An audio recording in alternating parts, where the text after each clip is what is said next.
Okay, hi everyone. Welcome to Revolutionary Ripples. We're here tonight with Nathaly. I'm going to turn it right over to her to get started. Thank you so much for joining us this evening. Well, thank you, Pamela, and hi, everyone. My name is Nathaly Rubio-Torio. I'm the Executive Director and founder of Voces, Latinas. And tonight I'll just be sharing a little bit about our agency, our community, and what we do. We are a culturally specific center located in Jackson Heights, Queens. But even though we're in Queens, we do serve and get a lot of phone calls from Latin America and all over the country. Our mission is to basically reduce the rate of HIV transmission and violence among immigrant Latinx communities, connect immigrant communities to linguistically sensitive services to address their risk for HIV and violence, and to empower, educate, and provide leadership and advocacy training to enable immigrant communities to make healthier decisions for themselves and their families. We are 16 years old. There's our cake. We celebrated our 15, but we are now 16.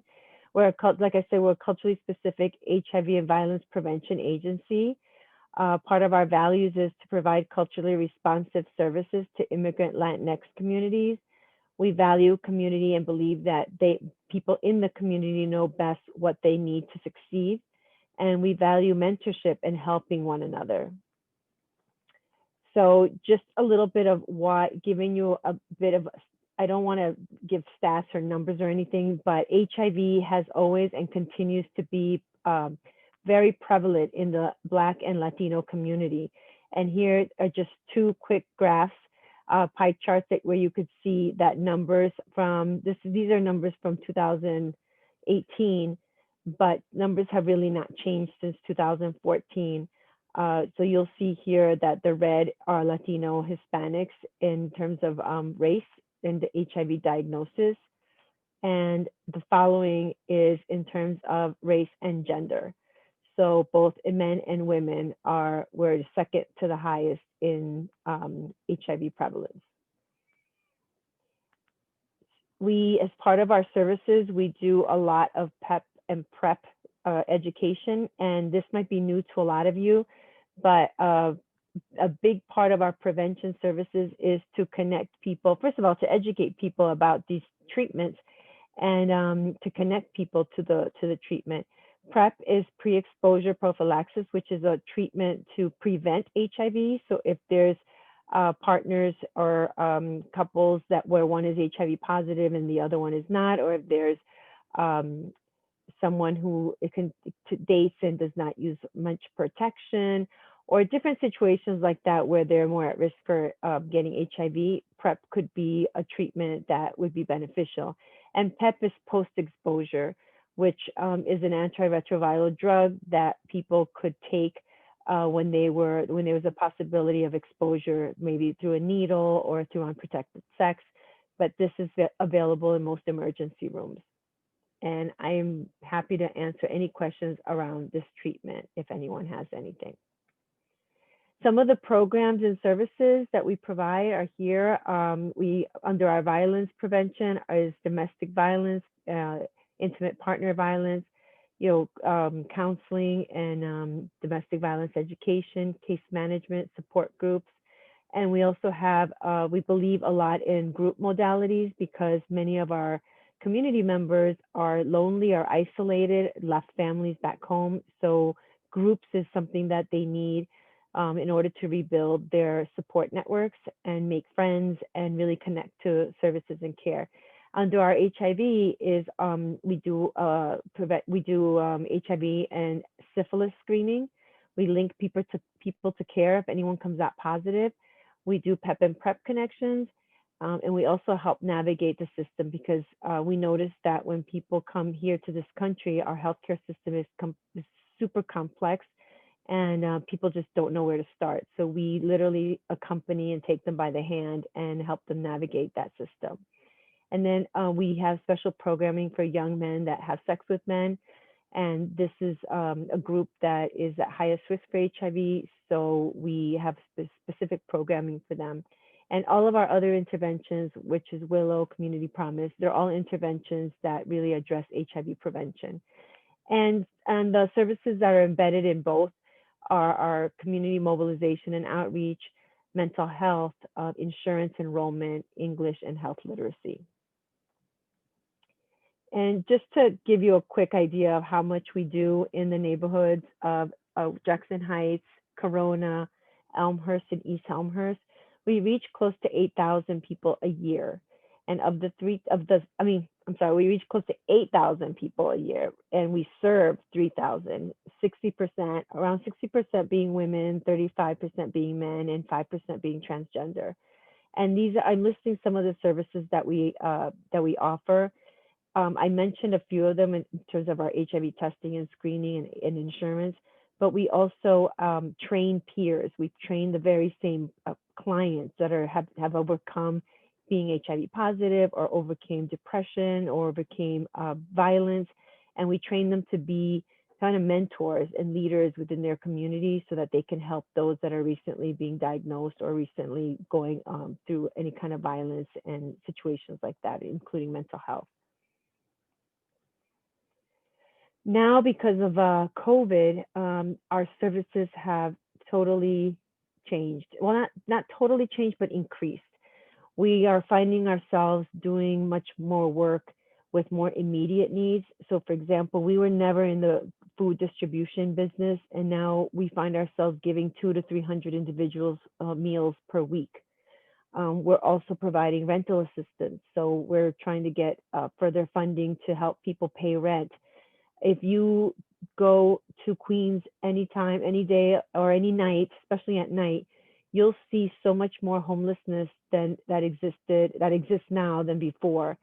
There's so many people that lost their apartments, lost their rooms. People are just, we're barely making it. And now with COVID, it's very, very visible. So we are trying to now get some more resources and help to be able to assist with some rental payments. Almost everyone is in rental arrears, but every little bit helps. In addition, we're doing clothes drives, coat drives. We're giving hats, gloves. Some of you, and Pamela, thank you so much for all your contacts and people that donated through Carmen Rubio's photography's Facebook. And I will be able to show you some of our work in this presentation. And then we have another group that helps us collect baby products, such as formula, diapers, baby food, things that we may normally not even think about in times like this. But baby products are so expensive, and those are some of the items that we're definitely in need of. And here's a little bit of what has changed at Voces. This is a video.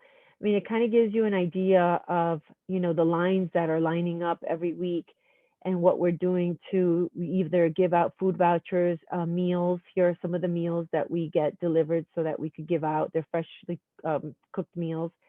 And that's our van, making referrals and connections to healthcare. Okay. 3 things that I think are really important to emphasize that make it possible to do what we do at Voces Latinas. And that's our mobile unit that gets us around.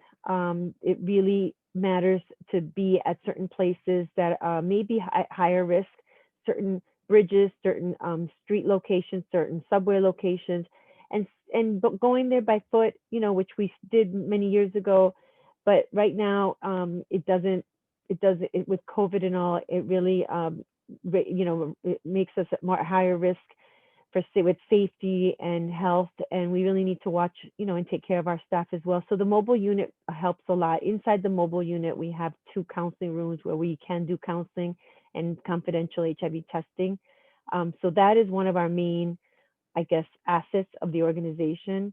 The other thing is our promotoras. Our promotoras are peers, like I said, are community healthcare workers, but they get trained specifically with a cultural competency lens. And they are ones that overcame certain situations, know the community, they're from the community, and have access to the community. So by training them and preparing them to be those frontline workers, is like the PhDs for our organization. I always refer to them as the PhDs and kind of our advisory board. And then our staff. Our staff is from the community as well. They're all immigrant Latinos. They've all experienced discrimination, language barriers. Some have crossed the border to get here. Some have experienced different things when crossing the border. Some are survivors of violence. Others are living with HIV. So our staff went through exactly the same things that our clients right now are going through. So who better than them to be able to offer services, connect clients to care. It's super important for the people that are serving our community to really have a full understanding of who they're serving and what it takes, what our clients are walking in with. So I can't say more than enough. I'm so proud to have this staff, and it does make a difference when you know when you've walked in similar shoes. Definitely makes a difference. Again, just some services. Again, I don't want to repeat, but if you don't know, it's really 1 out of 4 women that will experience domestic violence or intimate partner violence. But when it comes to Latinas, it's even more. It's 1 out of 3. So I think that's a really important number to know. And then in addition, 1 in every 12 Latinas will have experienced violence within the last 12 months. So that's another great number. We're one of the populations, unfortunately, where violence is super prevalent and it doesn't really seem to go away. Instead, times like this just increases the violence. So now more than ever, our services are needed. We need to be out there. We need to be able to connect and to women and men, women and men. Violence occurs with everyone in every kind of relationship, gender. And I want to make that point. I want to really get that point across, because many times we refer to it with women, but at the same time, we right now have men and transgender communities that are going through violence, and we're helping them throughout those domestic violence situations. So that's those are big statistics and numbers that I really want to get out there. And the other thing is that right at the bottom, I have that 25% of our total walk-ins are for domestic violence services. And that's something that makes us unique as well, because our referrals are not coming in from courts or from other, institutions or establishments. Our referrals are coming in from the street. So meaning that we are many times one of the first organizations that immigrants are experiencing. So that's what a lot of undocumented immigrants that need to seek out care or seek out help will stop and will probably avoid doing it because of the fear around deportation or lack of documentation. And but our agency is one of those, like, on the ground, that we're literally right off of Roosevelt Avenue. If you guys if anyone's familiar with the area of Roosevelt Avenue, is like a little Latin America.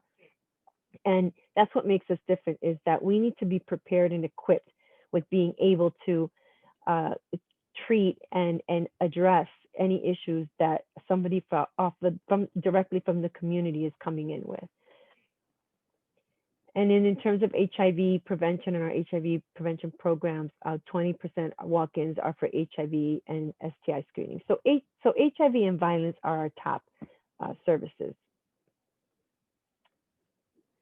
And then we're seeing more and more mental health. So with mental health, we're screening now for depression and trauma. And as of almost a year, we're screening for substance abuse. We're doing mental health first aid, which is just knowing how to address and identify symptoms of mental health, motivational interviewing, and psychoeducation. I don't know, I mean, I can answer more of these questions, but these are modalities that are very easy for frontline workers to learn in terms of addressing and identifying mental health needs. We're not licensed, we're not clinicians. These are the models that we can use and train our staff to use in order to address mental health issues in our community. And we also can't do the work by ourselves. We have a lot of partnerships, and I'm putting some of the photos of the Keith Haring band that was through Planned Parenthood. They come twice a month in front of our office, and they see our clients. They see many women that are doing very high risk work, including sex work, that are not connected to care, are not connected to any kind of reproductive health care. And in that mobile unit, they have a whole entire examining room where they can get pap smears, they can get breast exams, uh, they can get screening for HIV and STIs, birth control.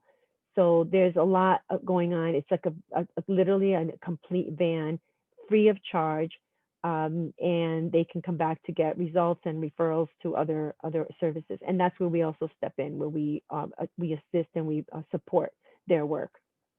And Iris House, Minds Together, and Urban Justice are legal and other HIV and mental health organizations that partner with us on site. It really makes a difference to partner with us on site, because if you ask an immigrant Latino who doesn't have documents to go to, let's say, from Jackson Heights to Jamaica or to Long Island, more than likely they're not going to make it. But if you offer them on site somewhere that they've already been familiar receiving other kind of services, they'll make it. So that makes a big difference for us. I wanted to talk a little bit about a couple of populations that we're seeing a lot and we're serving. And one of them is meseras. Meseras in Spanish means waitresses. And these are women that are probably new to the country, are, well, here, the next slide says, who are these women? Many of them are professional women. We've met journalists, we've met MDs, we've met dentists, we've met even graduate students. They're here to pay off debt, to make money, to send back home. They can be here. Most of them are mothers. Even though they're students or professionals, most of them have children either here or back home. Some of them came here under false pretenses, so they were trafficked. And some of them become resources to other women. So women that have already been here for a while working in these types of positions, which I'll go more into, become more of a resource for women that are about to leave their countries to come into this kind of work. So this is very common. These are women that work in bars or restaurants where it's not really a bar where you can normally, like a bar that we can walk into at any given time. These are bars that basically hire women to be either dancers and accompany men, drink with men, and even are available for sex work or sex favors. This is super common, unfortunately, in our area, but it provides a living for these women that cannot get any other kind of work. We target them, and we're one of the only groups that targets these women in Queens because it's extremely hard to get into these clubs and bars. We've been able to fortunately get into these bars and clubs because of our connections and our transgender allies. They've been doing this work for many, many years, and back in almost 10 years ago, they introduced me personally to a handful of bar managers. And since then, we've been able to continue our relationship. And even when managers change, the word is spread that we're a safe organization and we go in. This does bring us to, seeing a lot of uncomfortable scenes and uncomfortable situations, because we see what goes on. We see women and girls being trafficked. We see the harassment and the realities that women and girls are living in order to survive. But as a health organization and a health lens, if we break our trust and we break that relationship, nobody would be accessing these women. And so by us going in, we offer that those health screenings. We offer a lot of other referrals and connections to hospitals, to healthcare, to counseling, to legal services, to social services, whatever it is they need, we offer. I wanted to talk a little bit about this phenomenon of women in target group, because their level of risk is extremely sensitive and extremely concerning. This is a group of these bars hire women to be either bartenders, dancers, or waitresses. We're referring to them as meseras, as waitresses, but there are definitely 3 or 4 different types of work. or kinds of work, I should say. The bartenders, their risk is a little bit less because they're behind the bar. They have a little bit more protection from that barrier of the bar, and they are there to serve patrons. They serve patrons, but they're also drinking with patrons because the more they sell alcohol, the more commission they're making, and the more commission they're making for the bar. The the waitresses are a little bit more exposed to risk because they're not only drinking with patrons, but they're also there cleaning tables. They're out in they're very visible. They're exposed to being touched or being harassed in some way, or and just being bothered by the patrons. And so their risk is it gets a little higher. And then there's the dancers there's a picture here where you see one of the waitresses dancing with one of the patrons, and they're at the highest risk because they actually have the physical touch, they're drinking. Um, the One of their main, I guess, goals is to get the patrons to buy more alcohol. So they not only try to sell alcohol to the patron, but also to them, causing them to drink more. And by the time they go home, they're completely, drunk.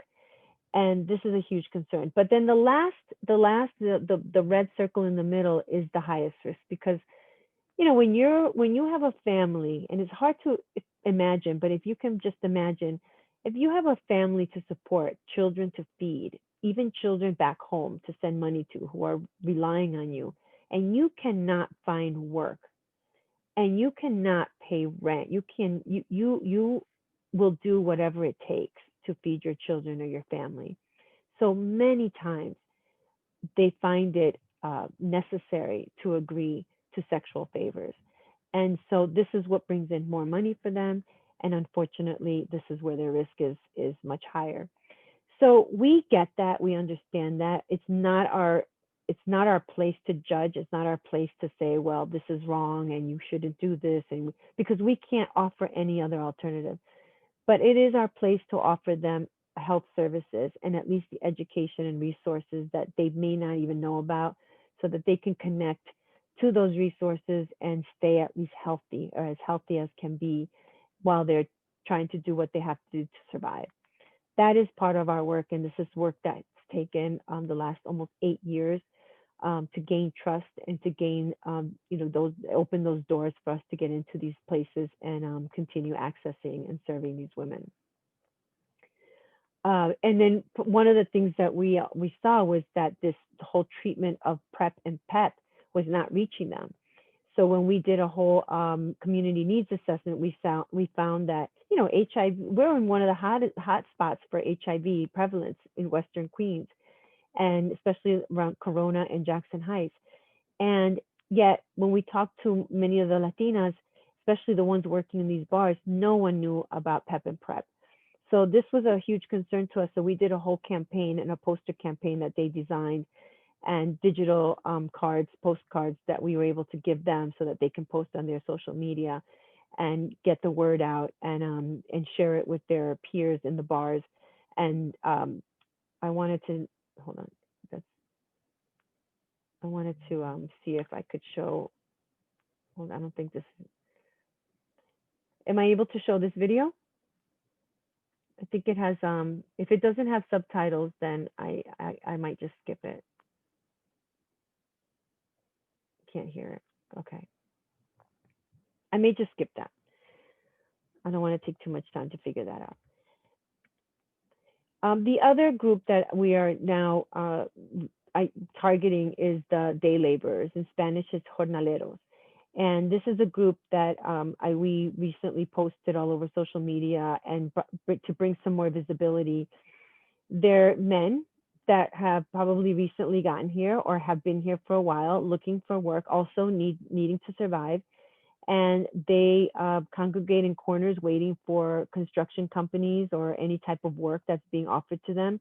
Most of the time they're exploited. They're freezing, waiting for work. As you can see, not everybody has big, thick coats on. And this is why we're doing a big coat drive and warm clothes drive so that we can also get to them. And if you'll notice, it's most of these pictures are not in our office because that's not where we do our work. We do our work mostly out in the streets because that is where we have to go and find our community. Unfortunately, if they leave these corners, they lose out on potential work. So it's important for them to for us to be there. These are two vans. This is one is our van, and the other one is Health and Hospitals, which we partner with to bring COVID testing to them. Because if you talk to them, you can visibly sometimes even see that many of them are sick, but yet they're still standing there ready to work because of the need to work and the need to survive. Most of them are homeless. Most of them have lost their jobs because not lost, there's just no more work because of COVID. And many of them are living, they said, on the trains or under bridges. And if you can imagine, in these cold days, that's where they go. So we are going every week. We're partnering with a church that provides them breakfast, where they're providing them warm clothing, and every Saturday we're trying to bring more services to them. This is one of my staff that's offering them and educating them about New York City Care, which is healthcare service that the mayor's office in New York City has developed a service for anyone that does not qualify for regular health insurance can qualify for New York City Care. So it really targets undocumented, and most undocumented don't know about this. So again, because of fear around immigration status or language barriers, they don't seek this type of help. But us being there and us offering to go with them and us offering to walk them to the hospital and stay there with them and translate for them is what counts. And this is what we've been doing these cold months so that they can get some more warm clothing, get some food, but also connect to healthcare. This is part of the coat distribution, and I just wanted you guys to get an idea. I know some of you have donated coats, and we cannot be more thankful, and I mean, so appreciative of the donations that we've been getting, but it's just never enough. So we need to continue getting more coats, more hats, more gloves. As you can see, some of them don't have gloves. Some of them have vests on. And it's so sad when all of them are reaching for the coats or boots, and we just don't have enough. So we keep going back and we keep asking our donors and friends and family to keep the donations coming. This is a line. I'm just trying to get it to give you an idea of the number of men, especially are there, that are just waiting for warm clothing. Oh, that's a video. And then this is our partners with Health and Hospitals, the COVID testers in their van that are providing the COVID testing. So before I end, I just want to say, I gave a quick overview of what we're doing. This whole the work that we've been doing pre-COVID has always been challenging because of the population that we're working with. Many of these groups and these two populations I've presented today are really what I call subpopulations, because they're the harder to reach. They're the more hidden. They're not the ones that are going to be ringing our doorbell or coming to our door asking for services. So I really wanted to highlight them, but those are the ones that we are working towards going and making them more visible, because we do need more help and resources. We're asking not only individual donors, but government help and private foundations for help. Because if you don't go and you don't see it, you don't really know, you're not aware. But these are people that have crossed the border, have been sold as individuals by crossing the border, have been had to do so much, have found themselves in certain circumstances and situations where their lives were in so much danger, but they had to do it just because they had to survive. And so for them to be standing in front of us and talking to us and even laughing with us, it saddens me a lot, because I can only imagine the suffering and the torture that they've been through just to get to this country. and now what they're going through in terms of just trying to survive. So I want to bring these stories more, to light, because when we drive by these groups or we drive by some bars and we see women, dancing, or we can't be so quick to judge or to ignore or to just, oh, that's not our, it is our problem, because this is now, it's everybody's problem. We're doing public health. If we can't reach the most vulnerable and try to connect them to services and care, we're it's just it's just a matter of time before it starts affecting us. Even just emotionally, it will affect us. So I wanted to highlight these, but there's so many more stories that I could share in terms of our programs with domestic violence, or even we have a mobilization program where we partner with business venues, where we educate them about connecting people to HIV testing, identifying symptoms of violence so that they can talk to their customers about coming to our agency for help. We're just really trying to be out there, and especially now with COVID, I cannot emphasize the amount of need that there is. And I'm just focusing on our area and our community, but I'm sure there's other communities in need as well. But I really want to thank you, Pamela, and everybody for listening to my presentation and to the work that we do, the work that I love doing, and I can't imagine doing anything else. And I am open to questions if anyone has. And this is my information. Thank you so much, Nathaly. So how can those of us at home? I'm trying to see my face. Yeah, I can sort of see you. Yeah, I forgot that slide. Yeah, how can people get involved or help us? Yeah, what can we do now? Well, definitely, like, you can keep the donations coming in terms of coats and warm clothing, because I'm using some of the monetary donations to go out every weekend and just purchasing more. And again, what we bring goes in less than a half an hour. My sister Carmen can attest to that. It just goes. Yeah, and I mean, thank God. Like, although we're hearing that food is running out, there are many families that go out and feed people, and I love seeing that, because at least it's a relief to know that at least people are finding where to eat. But when you see people freezing and cold, and that they have nowhere to go, we have the luxury of coming into our warm van, and going home. But there are people that don't. So just being able to continue to provide those kind of things, right? Warm clothing, warm coats. And then if people want to get involved in doing work, I mean, we go out every Saturday and we help, we distribute these items to people. Right now, it's a little difficult to do anything in person, because honestly, we open our office 3 days a week, but it's really for the staff that's going out to do outreach. And then once a week we have a scheduled HIV testing appointment.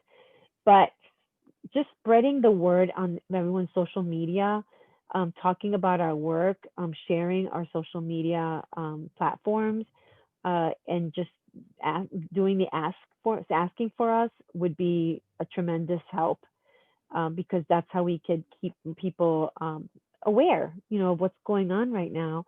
And again, you don't see those certain populations on the news. You do hear in general what's going on, but then there's some subpopulations that are really, really suffering. And I don't want to take away from, anyone else's like suffering or vulnerability at this time or anything, but we're really trying to get into those real subpopulations that you don't see. Yeah, I appreciate you sharing all of this with us. It's definitely opened my eyes to something I didn't either want to see or know about. So I'll continue collecting warm apparel. Are you still focusing on male gender or neutral? Yeah, and the only reason why we're doing, because we do seem to get more donations, more regular donations for women's coats or women's Yeah. clothing, but not a lot for men unless we ask for it. Yeah. So, so that's what we're noticing. And then, and like I said, like baby products are also needed, Yeah. so that can come in too. Okay. Uh, yeah, but I think sharing what our work on social media and everyone's like Facebook or whatever they're using, whatever they're on, would be really helpful because I know that goes a long way. Yeah. And what I would love to do is once COVID is behind us is reach out to you and set up a in-person volunteer event, possibly, whether it's just coming to your office and helping the staff with something. It doesn't have to be your client facing, but this way we can really get to know you guys Oh, sure, and definitely, the work you're doing. But I definitely. appreciate this slideshow. It's really informative to Yeah, me. I wanted to put more, not less words, more pictures, so people can get an idea of the work. Um, but also you can share my contact because anyone that has any questions or wants to know how they can get involved or what they can do, they can contact me directly. That's my cell phone. Okay. Thank you so much. Okay. Let Thank me, you, Pamela. I don't think we have any other questions. Doesn't Carmen have questions? Hello, can you hear me? Sorry. I don't have a question, but I did have some comments if you want to hear them. Yeah, I'd love to go, Carmen. Okay, so just from my own experience, knowing what my sister Natalie does, and just things I've learned throughout the years, I find it's really important to consider that, we don't often think about how hard times trickle down to like an entire family. So you think a mother or a father is going through a hard time, whether it's loss of work or um, poor health or something like that, but it always ends up trickling down to the children, where the parent is either stressed or just physically not well, can't take care of the kids, or getting depressed. And I remember that's what Natalie mentioned, that they, through this work, one thing has led to another. So now they're even giving help with depression and things like that, because sadly that's how it usually works. And then even substance abuse, like when someone's having a hard time dealing, I mean, often that's how they self medicate, is with substance. So it's just a very very very sad cycle, Mhm. that goes through the whole family. Everyone feels it. And then just like, because I remember when my sister first started this, the focus is always, I guess, started with women. And then sadly, things happen where people have gotten infected through their spouses, and I Mhm. not you don't have to um, sleep around or do drugs, but sometimes sadly it comes from a spouse, and that affects the whole family. And that I've always found also to be really sad. You think you're doing things the right way, and then your whole world is turned upside down. um, and then in addition to that, I always liked, because one of my sons used to be they had a teen group over there. And I always loved it. I felt like teens, it's really important to have teens be comfortable with talking about safe sex, um, comfortable with condoms, because we always had them in a fruit bowl at the house, and and my son used to give them out when his friends would come over. They'd always take a handful. And I think that I'm glad it worked out that way, and I think it's healthy that we made the conversation available and open. And we had some laughs here and there, but I knew he would come to me with questions, or my sister, his aunt, and he was taken care of. Mhm. And I think that's important, dialogue, and with the family, with kids. And again, I just feel like it always affects the whole family. All of these, practically everything that Nathaly discussed, you know, ends up affecting everyone in a household. Yeah.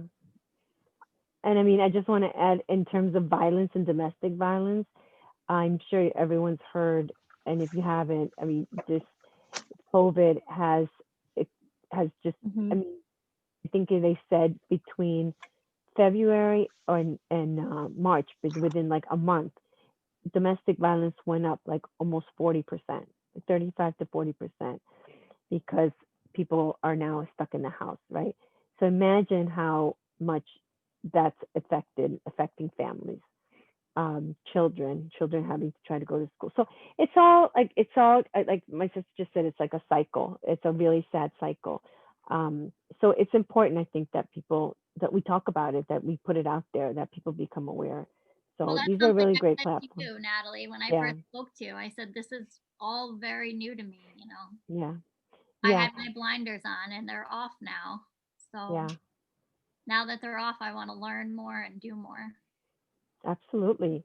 And I appreciate people like you that have been doing this work for 16 plus, probably your whole lifetime. Yeah. Of years. Well, actually, the agency started just like what my sister said. The agency basically started because I interviewed through an internship women living with HIV, and they were all infected by husbands. So they weren't even out doing anything. They all became infected by their husbands. So now, but living with a huge secret, because back then, even though there's still stigma around HIV, but back then there was even more stigma. So they were really disconnected from emotional and culturally competent care. So that's why we started our work, and it's just led to so many other things. So getting, you know, there's so many needs. So the more needs there are, the more resources and services we're always going to be providing. But that's how we started, because of that.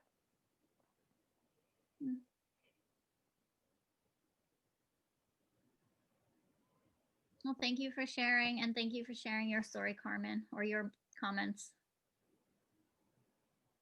You're welcome. Thank you. Well, I do already follow your organization on social media, and I will encourage others to do it, and I will continue being vocal about Voces Latinas and what you're doing. Great. Thank you. Thank you all. Me too. Thank you, guys. Yeah. Thank you. All right. I'm going to end the recording and let everyone enjoy their evening. All right, Thank you again, then. Pat.